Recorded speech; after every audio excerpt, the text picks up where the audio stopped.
Hello. Today we are going to start a new chapter, that's chemical bonding.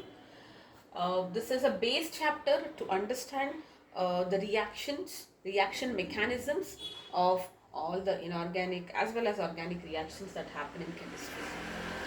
Alright, so this is the base chapter. You are studying chemical bonding and molecular structure. Everything about bonding is what we will be studying in this chapter. Beautiful chapter. I will be taking it a little slow initially so that all the concepts are very clear. In case it's a beautiful chapter, it is the flow is good and you will feel there is a reason for everything that is happening in chemistry after knowing this chapter. At the same time, if at all you feel like this is it's slightly becoming heavy for you initially, I would say have patience, rewatch the video again, and then you can make your own notes and you will be fine when you do it a couple of times. Okay, 2 or 3 times once you revise, you will be okay there.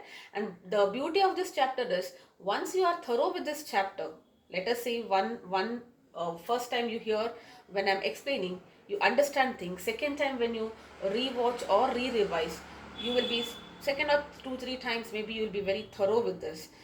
That lays the foundation of chemistry for you.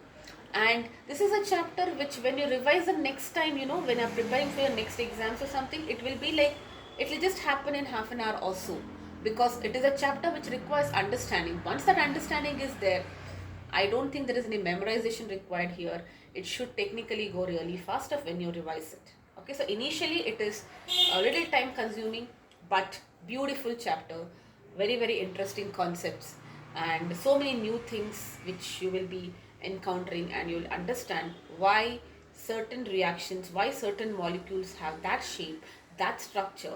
All those explanations will be given in this chapter. Alright, so let's begin with this. Atoms of all the elements, do not have independent existence, right? So if we are talking about, let us worry about, except for metals and maybe noble gas configurations, they do not have independent existence. They combine and they will be existing as a stable molecule. Right now, if you talk about hydrogen exists as H2, chlorine exists as Cl2. Why can't they exist independently? Alright, so this is a molecule, a group of atoms which is acting together as a single species is what we call as a molecule. And the attractive force which holds the atoms in the molecule together is what we call as a bond. What is a bond? Right? You have a bond between your parents. There is a special thing which I cannot see, but only we can feel that bond, right? So you're very strongly attached to your parents or your friends for that matter. And that is what holds you together. It's not easy for me to separate you from your parents or your friends because you have that bond with them. Same way, if you're talking about water, for example, or sodium chloride, for example. Alright, so a single molecule of water looks like this. There is an hydrogen atom, there is another hydrogen atom, and there is an oxygen atom which combine as one unit. And it is not easy that I can separate them very easily.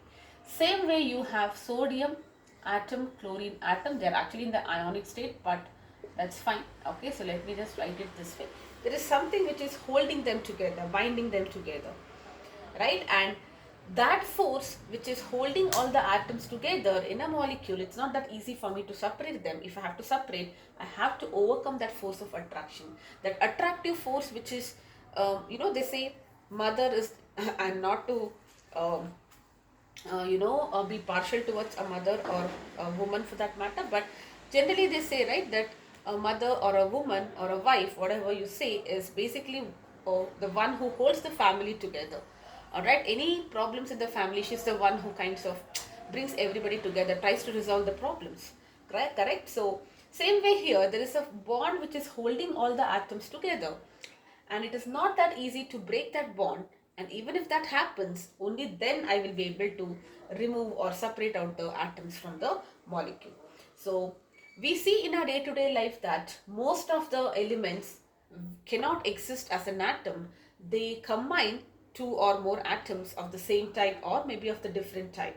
They combine to form a molecule, And how are the atoms in a molecule held together? They are held by a special force which is called as a bond. Right? Now, to understand what this bond is, why is there a bond, why do atoms combine to form a molecule, why there is a bond between them, there were many theories which were put forward, and we will be discussing all of them. So the first theory was put forward by Cossel and Lewis. Okay, this is what we will be starting with. We will understand how this theory is explaining the formation of a molecule, or let us understand why atoms combine to form molecule using this theory. After that, the theory of valence shell electron repulsion. Alright, electron pair repulsion. Yes, valence shell electron pair repulsion was given. Vesper we also say, just so that we can pronounce easily, we just shift the E here. So it is called as Vesper theory, valence shell electron pair repulsion. The third theory is called as VBT, valence bond theory, and the fourth theory is what we call as MOT, molecular orbital theory. We will be discussing all of them. There are a couple of theories which you will not have to learn. You will be learning it in the coming years if you specialize in chemistry. But these four theories will give you a very good idea about why atoms combine to form molecules, why is the shape like this, why is the structure like this.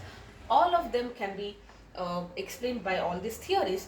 Progressively we will be learning them one by one. Cossel-Lewis, followed by Vesper, followed by valence bond theory, and at last we will be concluding the chapter with a molecular orbital theory. Let's start with the first one, that is Cossel-Lewis approach. Okay, so what did Lewis say? This is something that you already know. So what did Lewis say? He observed that inert gases are very, very stable. They are also called as noble gases. Because they are stable, they do not react with other species. Okay, so they are like noble. I'm not reacting with anyone. Lewis tried to examine, there are certain inert gases, helium, neon, argon. Why are they stable? Okay, what makes them stable? Why are they not reactive? He observed their electronic configuration and he figured out that they have completely filled valence orbital. Alright, outermost shell or valence shell I should say, not orbital, sorry. Yes, completely filled valence shell. And what will be their configuration? NS2 NP6. We have already done this in periodic table. Except for helium, helium is 1s2, next is neon 2s2 2p6, argon 3s2 3p6.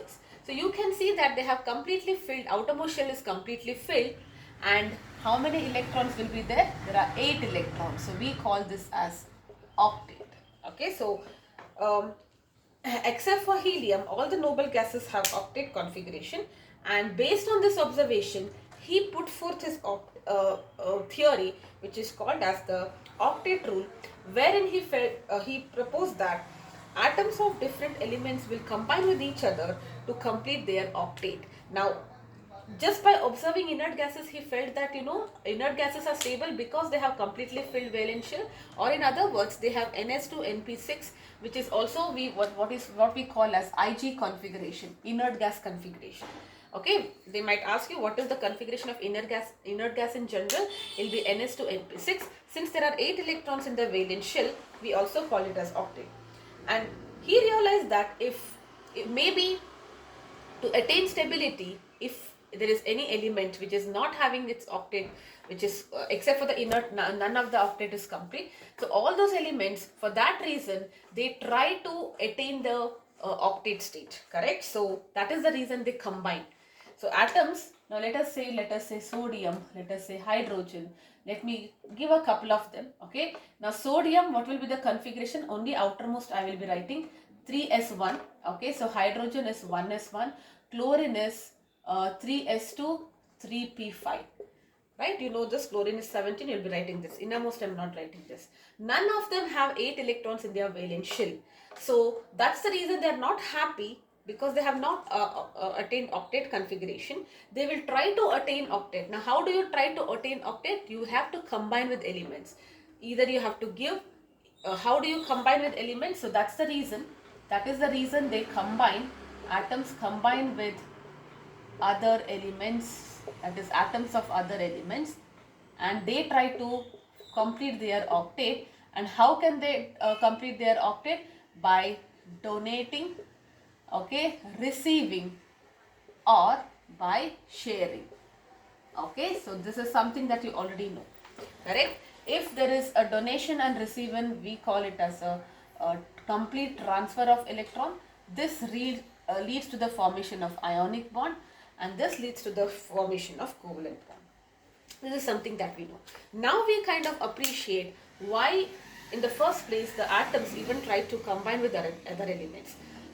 This was given by Lewis beautifully, in which he observed the configuration of inert gases and felt that if you have 8 electrons in your outermost shell, that means your octet is complete, that means you are stable. Now elements which are not stable would like to reach that state, and to reach that state they will combine with other elements, and when they combine, what do I mean is they will either give electrons, they will take electrons. Sodium has an extra electron, it can give. Chlorine has a deficiency of electron, it can accept. Carbon will be sharing. Alright, so that is what will happen. Now, we already know the concept of valence shell and valence electron. Valence electron is the number of electrons in the valence shell, and valency is the combining capacity, or we also say number of chemical bonds for that matter. We already know this. This is how many atoms it can lose or gain. That is what we call as valence. Alright, now what did Lewis do? He utilized Lewis symbols. He designed something called as Lewis symbols to represent the valence electron present in that particular element. So how do I represent valence electron in a given element? He used Lewis symbol. Alright, so for example, I say, let me talk about the second period. You have lithium, beryllium, boron, carbon, nitrogen, oxygen, fluorine, and neon. Right? So you know lithium atomic number is 3. I'll just write it for lithium. This is 1s2, 2s1. How many electrons in the valence shell? It is 1. You can write it anywhere, okay? You can write it on top or wherever. 1 electron. The dot represents the electron in the valence shell, valence electron. Beryllium will be 2s2, so it has 2 electrons. Boron is 2s3, so 3 electrons. Carbon is 2s2. Boron is like 2s2, 2p1, right? So here it starts 2s2, 2p1, 2p2, 4 electron, and nitrogen will have 5 electron, oxygen has 6 electron, fluorine has 7 electron, neon has 8 electron. So this is how you will be writing using Lewis symbols, correct? Now what will be the valence electron? Here will be 1, 2, 3, 4, 5, 6, 7, 8. We have already seen this in periodic table. The valence electron increases if you go from left to right. Group 1 will have 1 valence electron, group 2 will have 2, group 13, 14, 15, 16, 17, 18 will have 3 to 8 valence electrons, and here it is completely filled, that's why they are stable. What will be the valency here? Valency, now this 1 electron, it is, if you remove, it can form a stable ion. So we say valency is +1 because it can remove that 1 electron. We say the valence is +2, valence is +3. Here onwards, there is a different concept. It will end up in sharing. Nitrogen is -3 because it will receive 3 electrons, -2, -1 and 0. Right? So this is how I get the valency. Right? So I can also the number of valence electrons, group valence is given by the number of valence electron, or 8 minus the number of valence electron. In this case, it is valence electrons, the valency. So how can I write? Valency for the group is equal to either the valence electron or 8 minus valence electron. 8 minus 5, 8 minus 2 and so on. Anyway, you know this, so nothing much to worry. Right? Now, depending on, now look at that, if you think in these cases, it is easier for them to lose electrons, and when they lose electron, they form a cation. Here, because of energy considerations, they can neither lose nor gain, so they will form a covalent compound or by sharing electrons, and here they cannot lose 5, 6 and 8 electrons, they will gain electron and get the configuration of the next noble gas, that is neon. Alright, so depending on how they react or whether electrons are lost, gained or shared, we have different types of chemical bonds.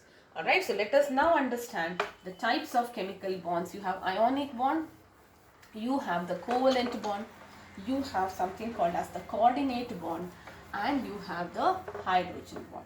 Hydrogen bond, I will be discussing it at the end.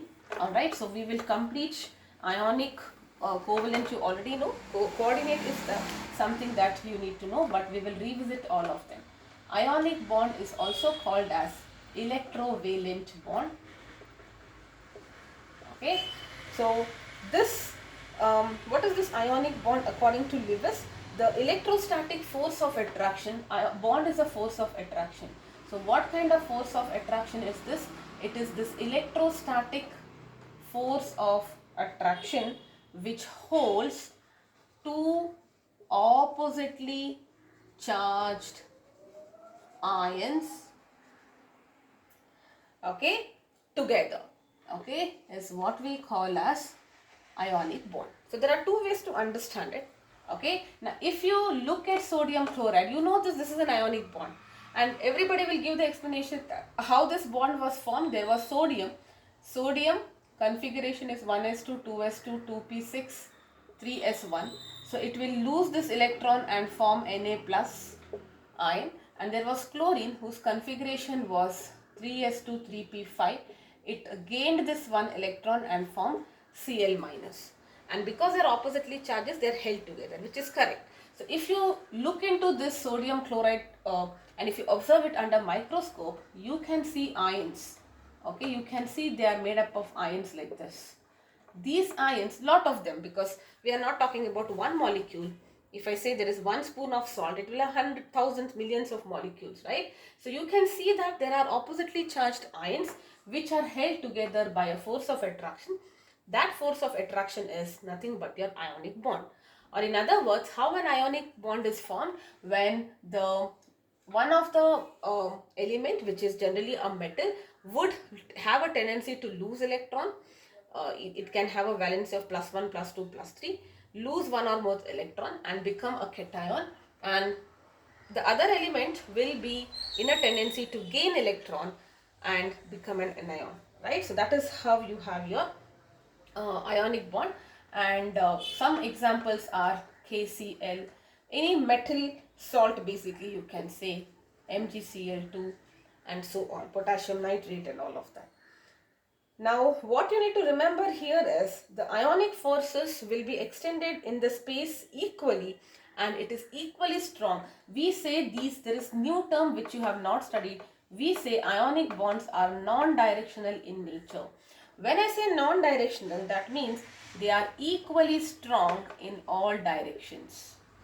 Very important point when we understand the differences. Alright, so what is the meaning of that? Say it is formed by the complete transfer of electron, and the electron is there in the whole sphere for that matter. Okay, now if I have to draw the orbital diagram, how it looks like, I will just draw it for sodium. This is for sodium. Okay, innermost I am not gonna draw. So you have 2s2 and 2p6. Okay, so 2p6 will be like this. Okay, so this is 2p6, and then you have one electron in the 3s1. Okay, and so chlorine will have 3s2. Of course there are other ones, okay, but we are only talking about the valence. 3p5 it is, so this is 3p5. So this electron which is lost, now this orbital becomes empty, and that electron will pair here, correct? It will pair with this. So that is how it is. Completely it is lost, just because this type of diagram we never studied earlier. Now let us understand this. The electron is lost from here and it is gained here, correct? So there is no mixing as such. There is an ion which is formed. There are two ions which are held together by a force of attraction. Now why do we call it as non-directional is because, do we really care? Directional concept comes when there is some merging. Let me say I want to mix, I want to color this, for example. Okay, when I color, I will be worried about direction. I have to say I have to put it in one direction only. Or I want to put this inside something. Let us say there is a cap. If I put it like this, it will not go in, right? So I have to fix it with the help in the particular direction. So directional aspect comes in covalent concept, because when you say covalent, there is merging of orbitals, which I will explain. But here there is complete transfer. It is like from one room you are going in the other room. Do you really care how do you go? No, right? Or do you really care, about the direction here, how you go? You don't care. So that is why they are non-directional. And you know the properties of ionic compounds. They are uh, crystalline solids. They have high melting and boiling points. Why? Because this is a very strong bond. There is a force of attraction which is very, very strong, electrostatic force. You need to break that force, right? So that's why they have high melting and boiling points. They are soluble in water, polar solvents like water.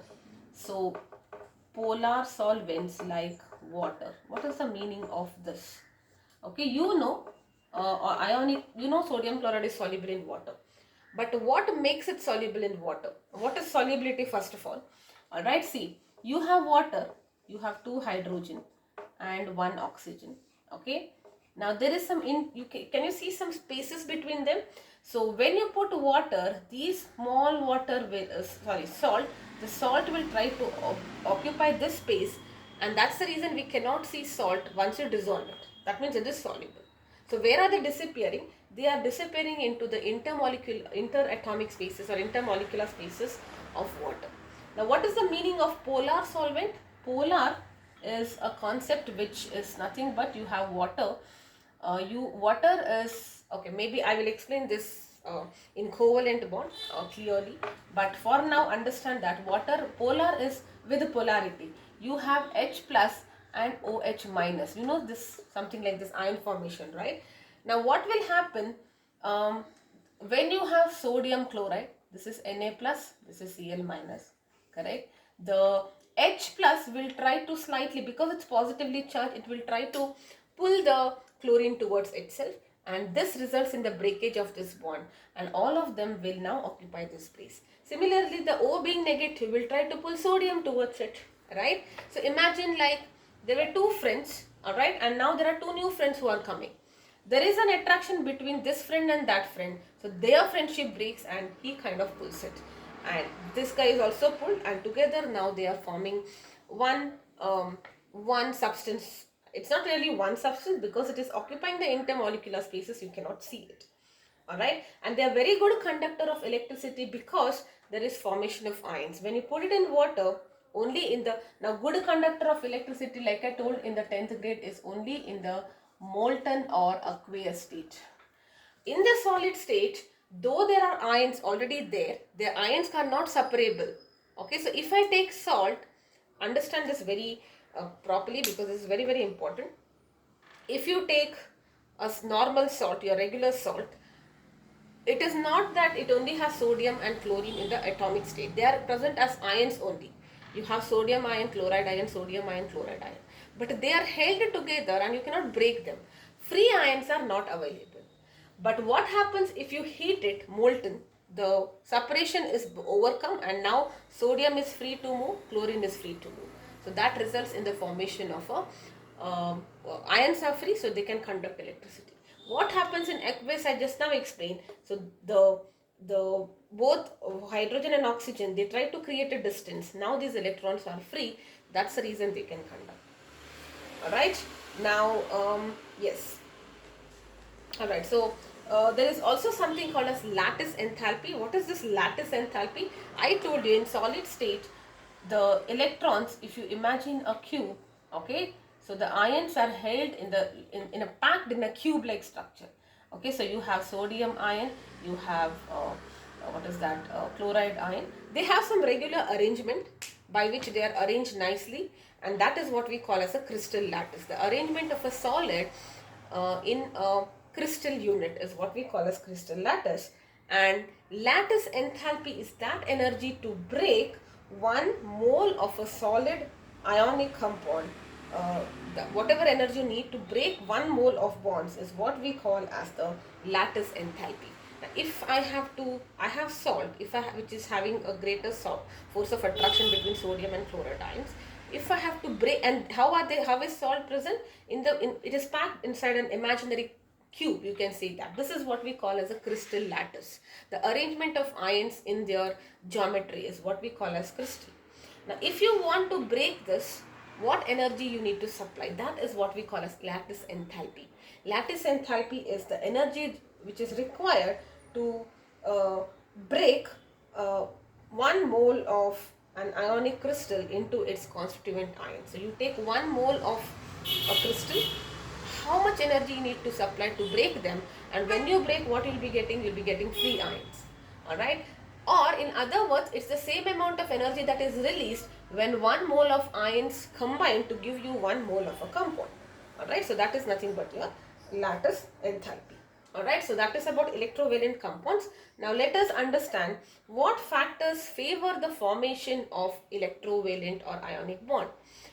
What are the conditions that I should be knowing if I want to know whether ionic bond is happening, or for the ionic bond to take place, what are the factors? Let us now understand that.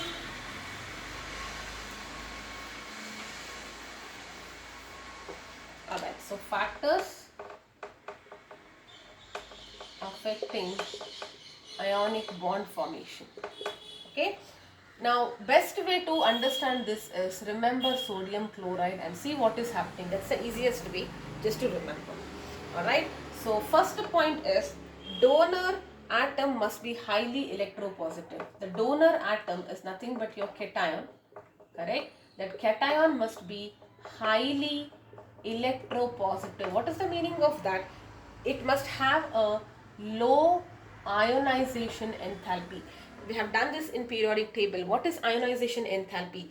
The energy required to remove an outermost electron from its valence shell. Okay. Low means very easily I can remove. Correct. So that means it's more metallic basically, right? So in the case of sodium, look at that. Okay. So this is how it is. The outermost electron is here. There is only 1 electron.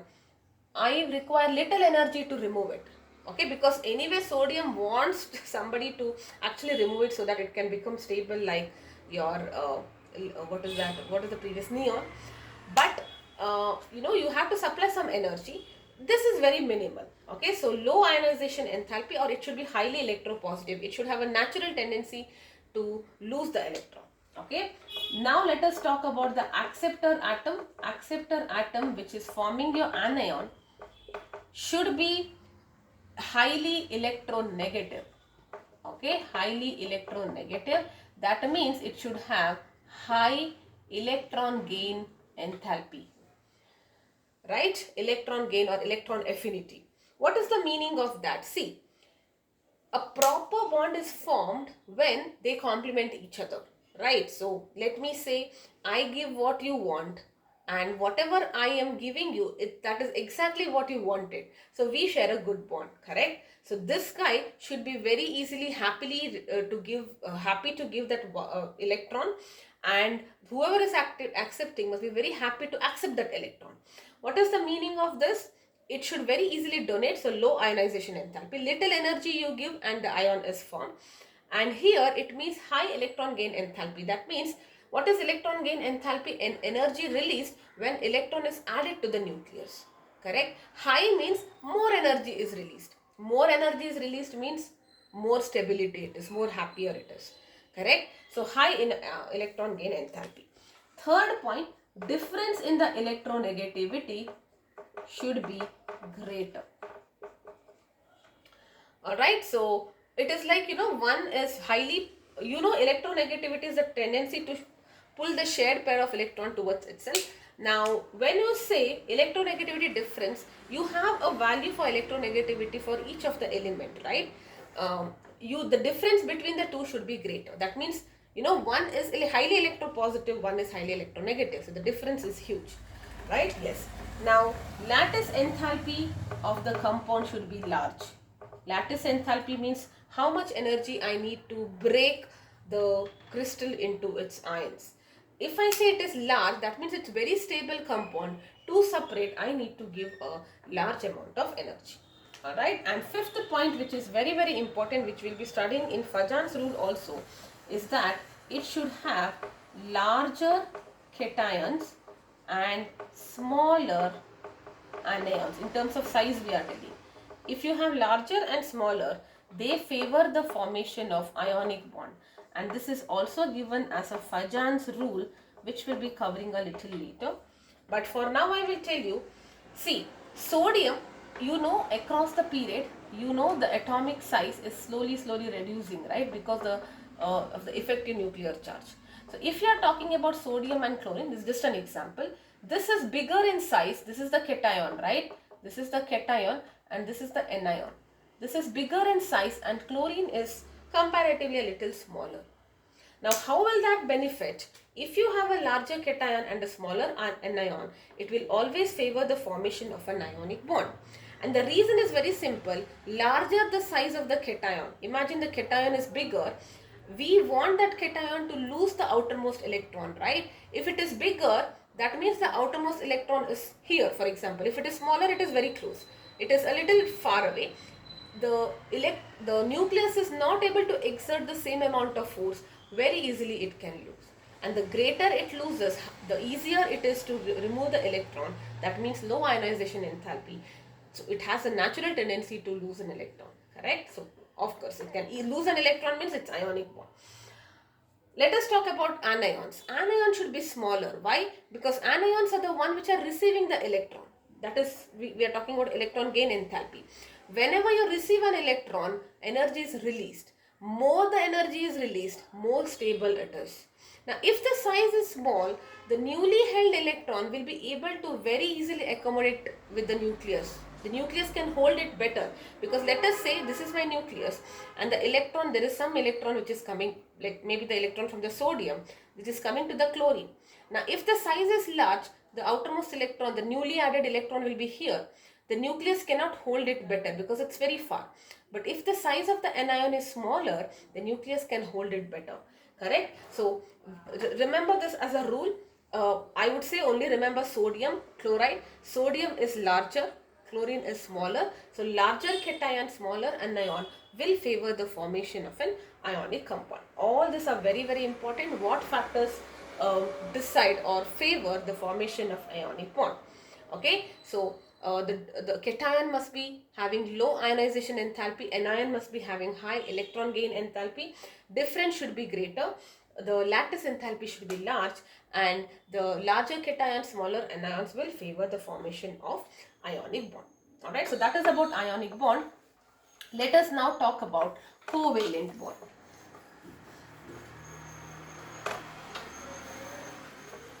Okay, so covalent bond, this was given by Lewis and Lungman. Let us understand what is this covalent bond.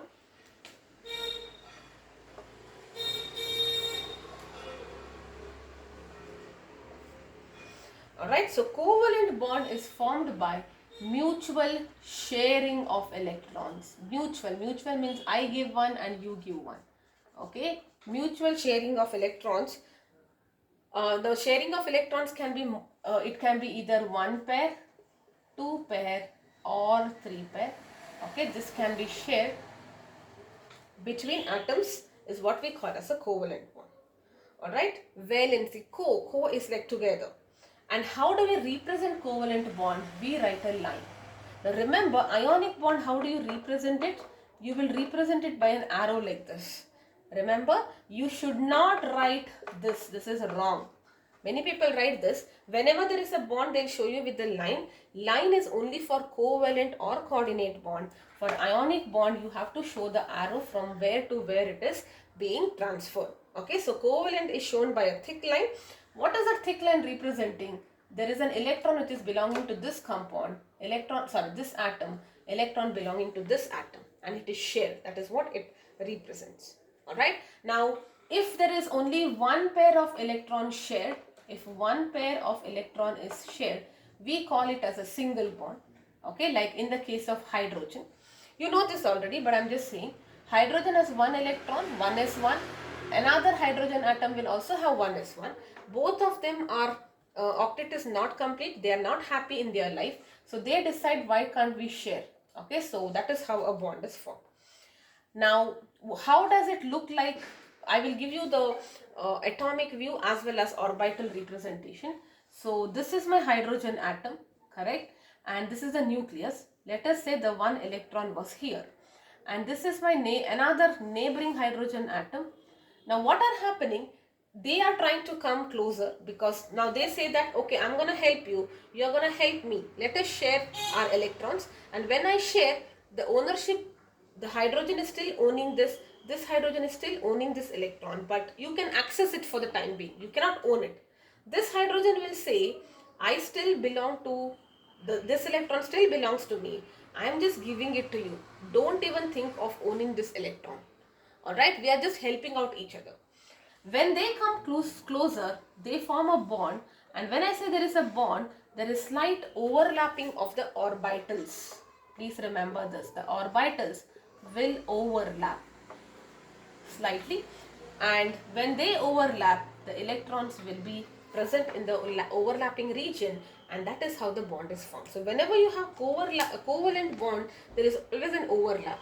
Now this is not I can say overlap of an atom also, but inside an atom it is specifically overlapping of an orbital. Now in the hydrogen, you have one s orbital and you have one more 1s orbital. Correct? So how does it look like? There is one electron, there is one electron with the opposite spin here. Remember, this electron is having this spin, this electron should have, this atom should have an electron with the opposite spin. Only then they can overlap. Now when they overlap, what is happening? This bond is this orbital. What is this? S is spherical, right? That's why we have written it like this. So two spherical. Imagine two balloons which are spherical and they overlap. There is slightly, some because that it is pulling each other. There is slightly some overlapping which is happening, and that overlapping will result in the formation of a bond. So we write it this way. All right. Fluorine also, it's the same case. Alright, fluorine, how will you write? Fluorine will have 7 electrons. Alright, 7 electrons. Another fluorine will also have 7 electrons. They both will be shared. So, the shared pair, you should be writing it here. And this fluorine will have 3 lone pairs. You know this, right? So, the electrons which are bonded is what we call as the bond pair. So, there is one bond pair here. And the electrons which are not bonded are what we call as lone pair. Okay, so these are all the lone pairs. The one electron of fluorine and the extra electron of fluorine, they both bond together, so they are called as bond pair. Bond pair means they are always present in the region of overlap, and lone pair are present on the molecule. Alright, so what are the examples? H2, HF, HCl, all of them are examples for compounds which are single bonded. We say it's a single bond because one pair of electrons is shared. Okay, now let us take the case of oxygen. If two pair of electrons are shared, we call it as a double bond. Okay, so how do you write oxygen? We write like this. Okay, and then we write it like this. It will have H lone pair like this. What is the meaning of this? See, oxygen 1s2, 2s2, 2p4, correct? 8 is the atomic number, right? So how will you write the orbital diagram of this? I will not write 1s2, this is 2s2, this is 2s2 and 2p4, because the inner electrons, they never participate in bonding. Okay, so this is how it looks in the case of oxygen. Now look at that, these both are lone pairs, correct? These are lone pairs, they are already paired. They will not participate in bonding because they are completely filled. Do you think this orbital, this is 2px, will it try to overlap with something? No, right? Because it's already filled. Maximum number of electrons in an orbital is 2. Here it is 1 and here it is 1, correct? Now, to completely fill it, there should be one more electron. So what happens? There is one more oxygen atom which is also having a similar configuration. Now this will overlap with this will overlap with this.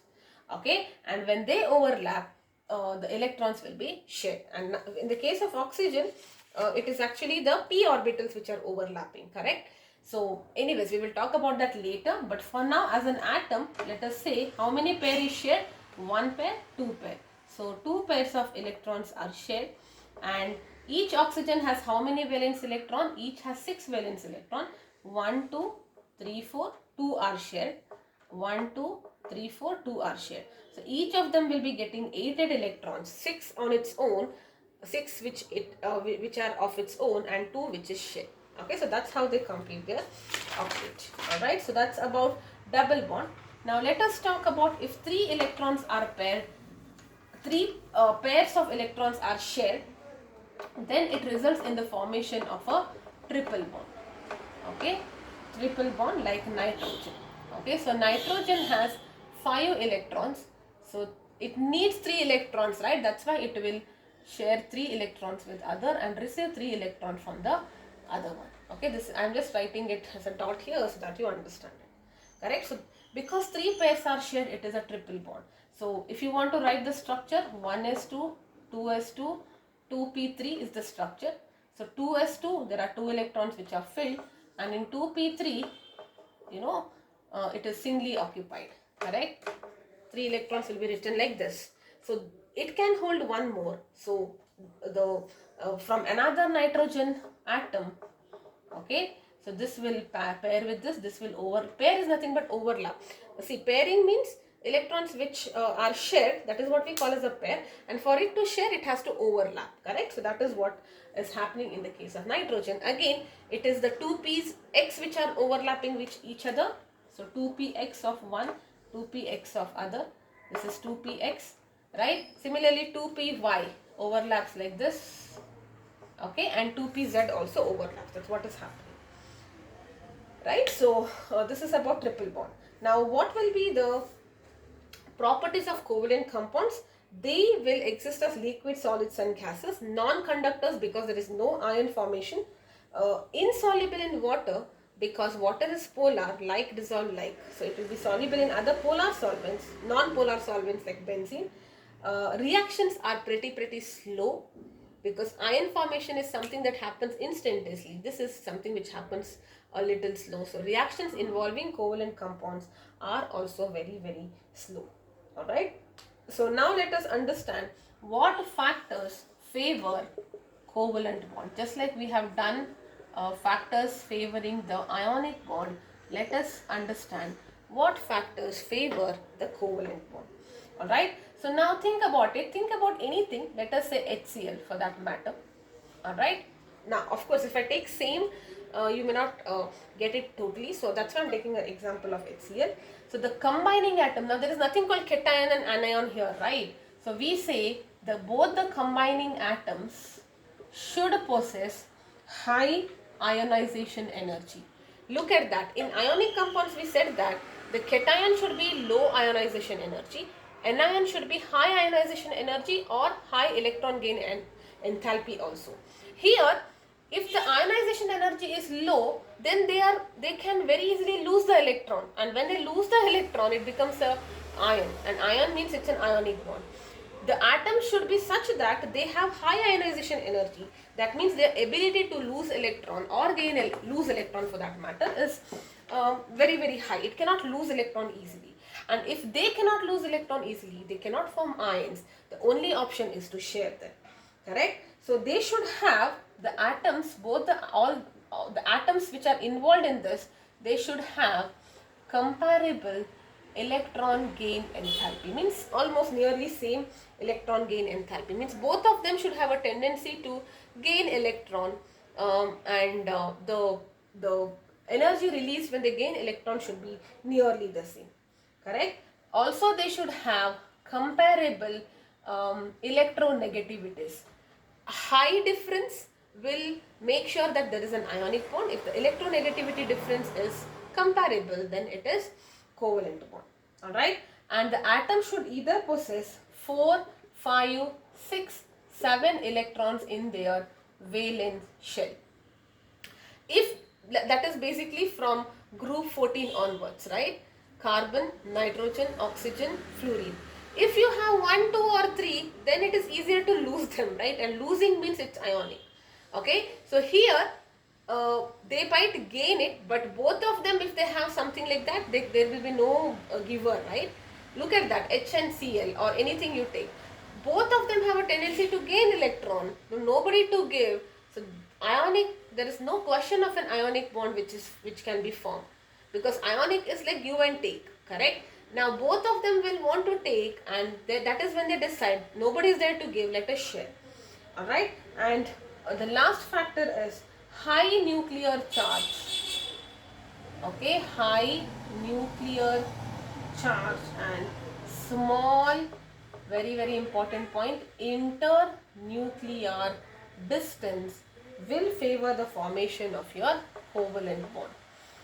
Nuclear charge, if it is greater, that means it will pull the electrons towards itself. Higher the nuclear charge, you know that the outermost electrons are pulled, and if they are pulled, it is not easy to lose, right? So there is no question of ion formation. Smaller internuclear distance, what is the meaning of that? Let us say H and Cl. Okay, this is a Cl. Cl is bigger. Internuclear distance is the distance between their nuclei. If this is small, they can overlap and they can share a bond, right? But imagine this is very big. The internuclear distance is big. Overlapping becomes difficult.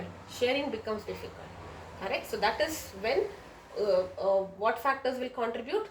They should have high ionization energy. Low will means it's ionic. Comparable electron gain enthalpy and electronegativities. Large means it is ionic.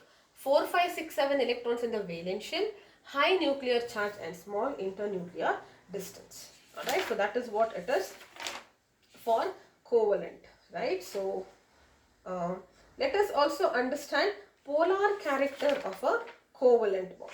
Alright, polar character of a covalent bond. Yes.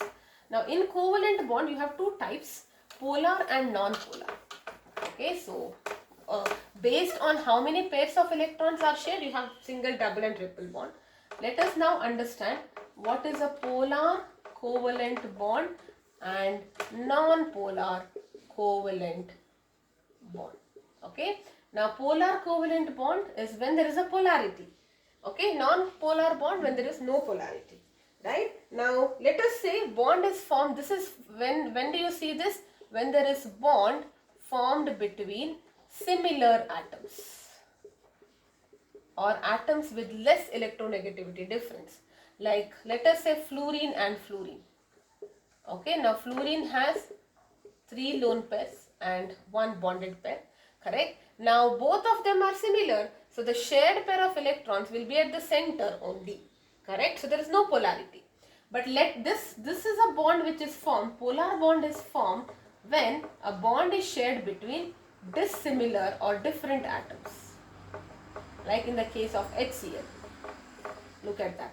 Hydrogen has 1 electron, chlorine has 7 electrons, so they form a bond.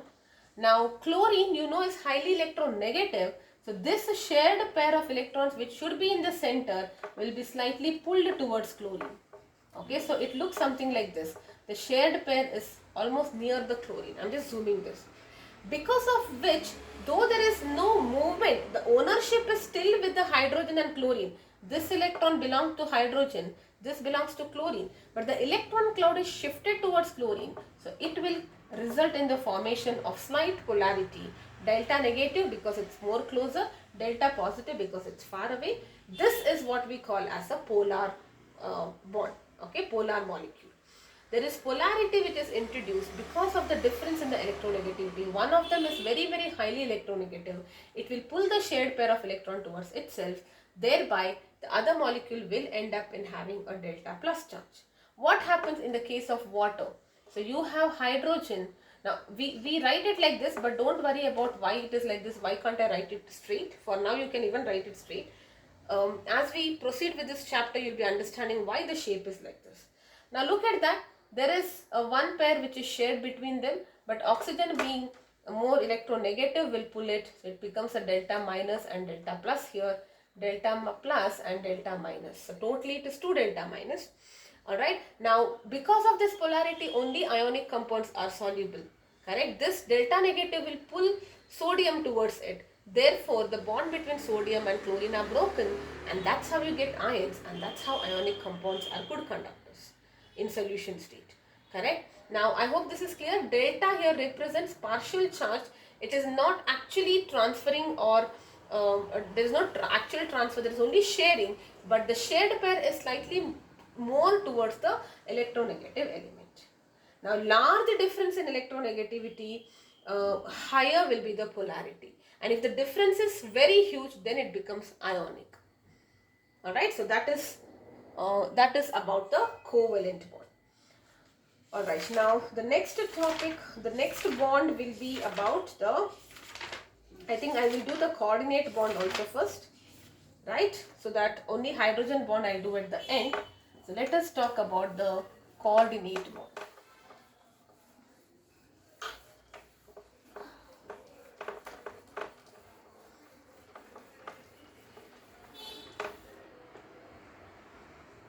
So we are done with 2. This is something that you already know, but let us now understand what is a coordinate bond. So it is a type of covalent bond, but which is formed, okay, because of or formed between atoms when both the electrons are given by one atom only. So it is a special type of bond which is formed when both the bonding electrons are donated by one of the atoms itself. It is also called as the dative bond. And we write it with the help of an arrow like this. There is one more representation. This arrow tells the donor and the receiver. Now you will be like, if it is donating and receiving, it looks like it is an ionic bond, but it is not. Alright, so consider this case that there is A and B. B wants to bond with A. Now understand, their favors are such that they will form a covalent bond. That means the electronic configuration of A is not that it can completely lose electron. They will want to share only. They will never be able to form ionic because they, let us say they are not metals, they cannot donate electrons, they do not have low ionization enthalpy and all of that. Alright, now ideally it should form a covalent bond, but let us say B does not have electrons, it is very poor, okay. Then what will A say? A says, I have 2 electrons, I will give you both the electrons, but it is not a complete transfer, okay. Complete transfer is ionic. I will give you both the electrons, but after I give you, after this coordinate bond is formed, it is just like your covalent bond. Okay, so it is a coordinate bond which is acting like a covalent bond. The only difference is in a coordinate bond, in a covalent bond, the bond is formed by electrons which are contributed by the 2 different atoms. This hydrogen will give, this hydrogen will give, and here. But if the other atom is not able to donate an electron, donate in the sense not able to share electron, then, and if the other atom is having extra electron, then this will say, I am going to give both the electron, let us share it. But once it is shared, I cannot distinguish that, this is belonging to A only. So after it is shared, it is kept in between, both of them can access them. Okay, the ownership will be with A and B now because it is shared. Okay, it is not like completely transferred. So that is what we call as a coordinate. Alright. The atom which provides the electron is what we call as the donor atom, and accept is what we call as acceptor atom, and this is how you see. Now the best example is, there are 2 examples for now, 2 or 3 examples. So these are the examples, and NH3BF3. I tell you all of them. Alright, so let us understand the formation in the case of ammonium ion. Now first let us say, what is this ammonium ion actually formed? How is it formed? You have ammonia, and that ammonia is, there is a proton which is approaching the ammonia. So first let us see the structure of ammonia. Now there is a concept which is called as, first, how do you write the structure? I'm just doing the basics in this video, alright. How do you actually write the structure? You have to identify what is the central atom. And there are ways to identify the central atom, so that every time you don't have to write all the configurations and then see and all of that. Okay, there is a shorter way, and that should be the way, because eventually you should get faster, right? So for now, let me understand that there is nitrogen here. Nitrogen has 5 valence electron, 1, 2, 3, 4 and 5. This will share with 1 hydrogen, this will share with 1 hydrogen, this will share with 1 hydrogen. Why I have written like this? Don't worry for now. Shape, don't worry, alright? And it has got 1 lone pair. Now what will happen? This proton will now try to approach and form a bond. Ammonium ion is ammonia plus proton, I told you. Now this proton, what is a proton? This is, why is it a proton? Because hydrogen has only 1 electron, and that is also lost. So what I am left with is a proton. It does not have electrons to form a bond with nitrogen. So what will nitrogen say? You want to come with me, but you don't have an electron. Okay, you are poor person, you don't have money. I will give you money, no problem. I will give you electron and let us form a bond. So what will happen? You will get something like this. So this electron will be used to form a bond with this. Alright, now what happens? This is one way you can write it. Another way of writing it is that either you put an arrow, that arrow indicates that it is a coordinate bond, but like I mentioned, after the bond is formed, it is just as good as covalent. That means one electron is with nitrogen and one is with hydrogen. Okay, within the sense they are sharing. You can also write it this way. If you do not want to write the arrow, you will write it like this. Now this hydrogen was originally a proton, remember? Because this nitrogen is donated, we write that it is plus here. Now this is not ionic charge, it is just an indicator to say that if you have plus and minus in a bond, ionic bond we are not even writing lines, right? We are just showing it with the arrow curve, right? So here if you have a bond and then you have charges, it only means that it's a coordinate bond, which means nitrogen has given both the electron, that's why it is kind of having a positive charge. It is not actually positive. And hydrogen, because it has gained 2 electrons, not really gain, like gain for sharing, okay, it will have a negative charge. Now it was already positive, so this kind of cancel out. The positive charge is now on nitrogen. So that is what we see. Alright, so remember in your 10th grade, I had told you ammonium ion is like NH4 together is deficient of 1 electron. Where is the charge? Now you are understanding that the positive charge now goes on nitrogen from hydrogen, because hydrogen has received electron. Same way, hydronium ion is formed with water and ammonia. Alright, sorry, water and proton. So structure of water I already told you. So this is water, H2O, right? And oxygen has 2 lone pairs. Oxygen has 3 lone pairs in general, correct? Because how many it has? What is the configuration of oxygen? 1s2, 2s2, 2p4, right? So it has totally 6 electrons. 6 electrons, 2 of them are bonded, so 2 lone pairs. Now when a proton is trying to approach, oxygen will say, I will use and I will bond it to you. Alright, so the one pair of lone pair will be like this. This will get a plus charge. This negative and positive is gone, and this is how the bond is formed. This is my hydronium ion. The positive charge is now on oxygen because it has contributed its 2 electrons to hydrogen to form a coordinate bond.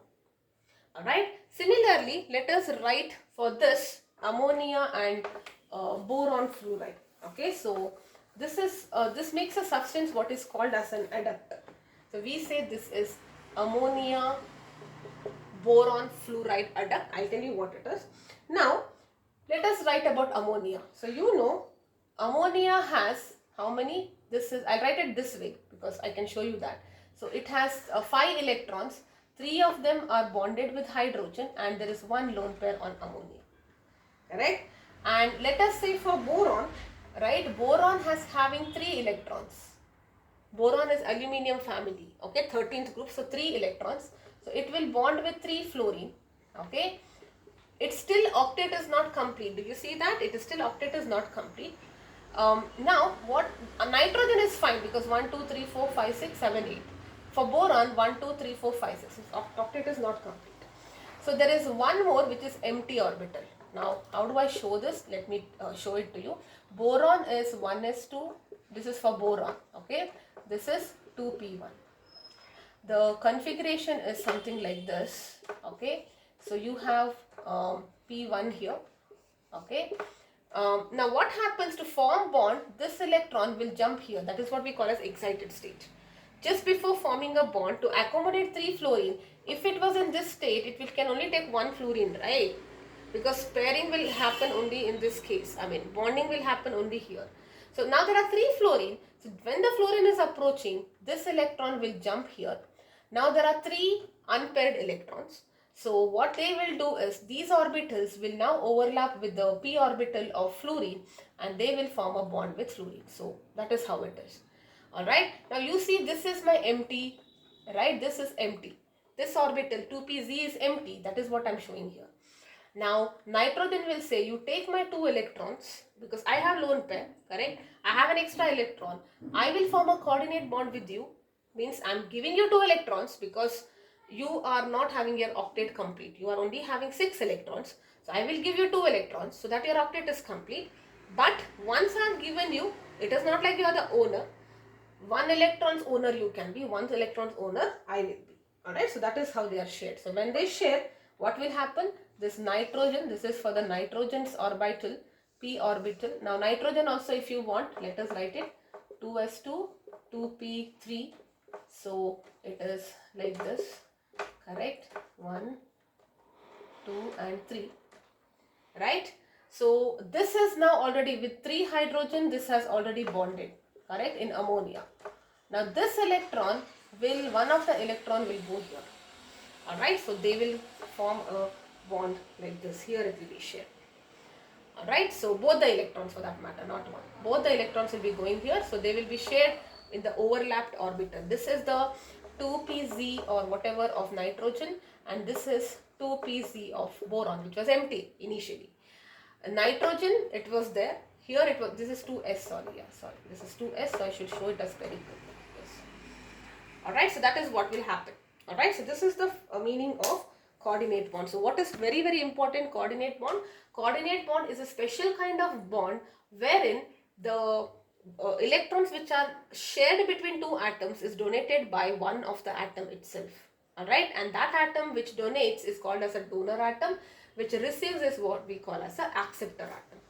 Examples are these two. Again, I will just explain this. So ammonia, if you just say, now I did not tell you this, a coordinate bond is formed between nitrogen and boron, and this results in the formation of a solid product which is called as adduct. There were 2 compounds which are coming and forming another big compound, that is what we call as an adduct. Okay, so nitrogen, this is the structure, it had a lone pair of electrons. Boron, it had 3 electrons. But if I write the configuration, it will be 2 and 1. When the fluorine comes, it jumps, and now there are 3 unpaired electrons. So they will bond with the 3 fluorine here. Alright, it still has 1 empty p orbital. Right, now because its octet is not complete, nitrogen will say, I will help you in making your octet complete. So this lone pair of electrons which is there in the s orbital, it is not bonded, it is lone pair, right? So both of them will move towards the empty orbital and they will overlap. Whenever covalent bond is formed, the 2 rooms will overlap. Let us say we are making it 1 room. Okay, so the electrons will be in this region. Okay, so that is about the coordinate bond. Okay, so this is the basis. Now in the next class, slowly we will be understanding the various bond parameters like bond length, bond angle, bond enthalpy, bond order. We will also understand the meaning of resonance, how to drive the Lewis structures, the concept of formal charges, limitations of the octet rule, and at last, and maybe if possible I'll try to cover dipole moment and all of that, and then covalent character of an ionic bond.